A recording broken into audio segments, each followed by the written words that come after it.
top desculpas para não contratar o seguro e eu te explico porque nenhuma delas faz sentido. Eu não preciso de seguro, eu dirijo bem. Sei. Ninguém controla os outros, tá, ser humano? Ainda mais no trânsito.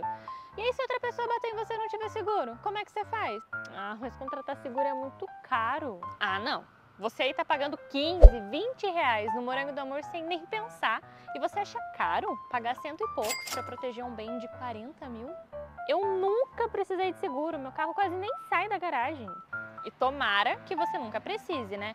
Mas e se você precisar? A gente não sabe o dia de amanhã. Não é melhor a gente prevenir do que remediar?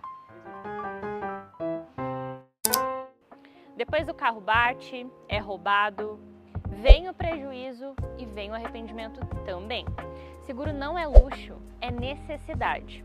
Você quer contratar um seguro que cabe no seu bolso e de confiança? Vem pra Moving.